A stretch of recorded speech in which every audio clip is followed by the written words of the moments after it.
Hey everybody, and welcome to our brand new list of the best digital pianos under $3,000. My name is Stu Harrison. We're gonna get started right away. Now first things first, this is focused on digital pianos, either portable or stationary. We're not gonna be dealing with synthesizers, and we're keeping these confined to instruments that I've got personal playing experience on. So all of these recommendations are coming to you based on my own personal experience. And so in alphabetical order, we're gonna start with our Casios. And this has to go to the PXS 7000. Now I know that the purists out there, and I include myself in this, want to ignore aesthetics when we're talking about the appeal of a musical instrument.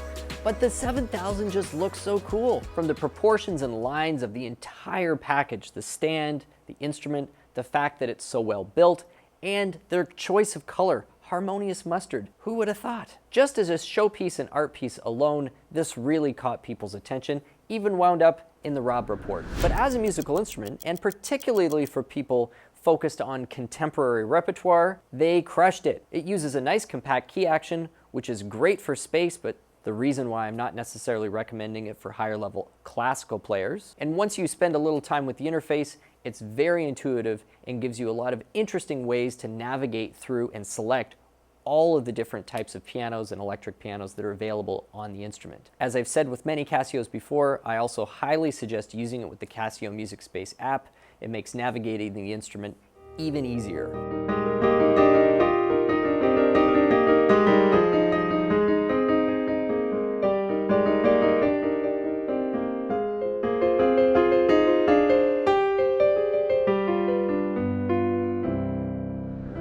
Next up for me is the CN series from Kawai. Now I've included both because of how close these two are in terms of their musical pedigree and price point. They both include Kawai's RH3 action, which is of course a triple sensor and escapement action. They're both equipped with a 40-watt amplifier system. They're both loaded up with a multitude of Kawai acoustic piano models, which of course is being rendered through their harmonic imaging engine, which includes lots of different resonance engines and other things you can edit, as well as Bluetooth audio and MIDI. What do you get on the 301 you don't on the 201? Well, more onboard sounds, as well as the addition of two upward-facing tweeters with 360-degree diffusers on them. A significant sonic improvement over the prior CN39. And generally speaking, for me, probably the best full-spectrum sonic acoustic piano playing experience on this list.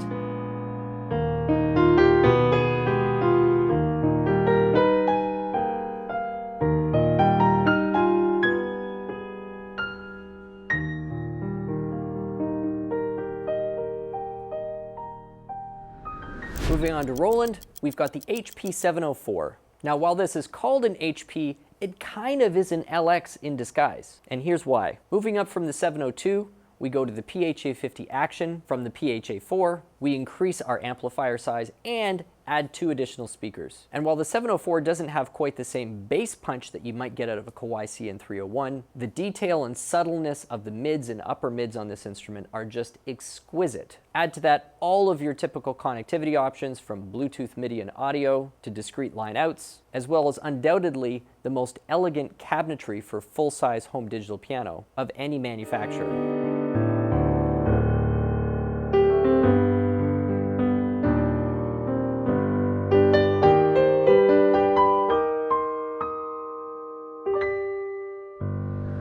And then finally from Yamaha, the CLP 735. Now for people who can afford the jump from the 725 to the 735, there's lots to love here. An increase in the power and size of the speaker system, a tripling of the onboard sounds, a more robust processing engine, a more robust suite of resonance engines, a slightly taller cabinet, and an improved interface. And while it's equipped with the Bösendorfer sample set, it's the CFX sample set to me that really brings this instrument to life with lots of dynamicism and top-end color. I'm going to add two honorable mentions to this list, Yamaha's YC88 and Roland's Phantom 08. Honorable mentions because they are not equipped with speakers and they're really more considered synth stage pianos, but I know many players who are generally speaking piano players who are using those instruments out in the professional space just because of how great they sound and how fun they are to use. With the YC88, you've got throwback aesthetics and look and feel in terms of the user interface, and a robust onboard action. With Roland's Phantom 08, getting 80% of a full Phantom for 50% of the price still just blows my mind, which I certainly don't mind saying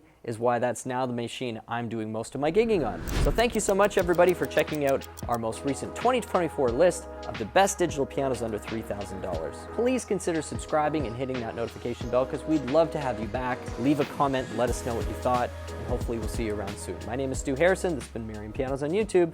Take care.